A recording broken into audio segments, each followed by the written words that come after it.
তাহাজ্জুদ নিয়ে গবেষণা করেছে আমেরিকার একদল বিজ্ঞানী। তারা বলছে এটা কি সিস্টেম, রাতের মাঝরাতে ঘুম থেকে উঠে যাওয়া, এটা কি শরীরের জন্য কোনোভাবে ভালো হতে পারে? তখন তারা এক দলকে ঘুম পাড়িয়ে রেখেছে, আরেক দলকে ঘুম থেকে তুলে দিয়েছে তাহাজ্জুদের টাইমে, দুইটা দল। পরে দেখা গেছে যারা তাহাজ্জুদের টাইমে ঘুম থেকে উঠে যায় তাদের ডিসিশন নেওয়ার ক্ষমতা সবচেয়ে বেশি অ্যাপ্রোপ্রিয়েট হয়।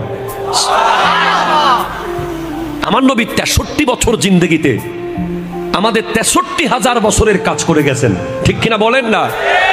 কেমনে পারলেন? হ্যাঁ, উনি নবী, ওনাকে আল্লাহ ক্ষমতা দিয়েছেন, কিন্তু আমার নবীজির জন্য তাহাজ্জুদ ফরজ ছিল। একটা মানুষ যখন তাহাজ্জুদ পড়বে সে কোনোদিন লাইফে রং ডিসিশন নিতে পারবে না। তার ব্যবসা লস হয়ে যাবে, সে সুইসাইড করবে না। হাজারো মেয়ে তাকে ছেড়ে চলে যাবে, সে হাত কেটে ফেলবে না। কথা বলেন ঠিক কিনা?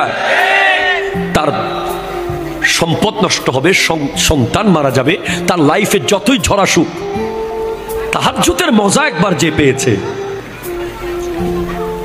সমাজে যে সিদ্ধান্ত নেওয়ার মিটিং হলে 100 জন তাহাজ্জুদ ছাড়া নামাজ যে সিদ্ধান্ত নেবে ব্যক্তি, আর একজন তাহাজ্জুদ পড়নেওয়ালা ব্যক্তির সিদ্ধান্ত ওই 100 জনের চেয়ে বেশি নিখুঁত হবে।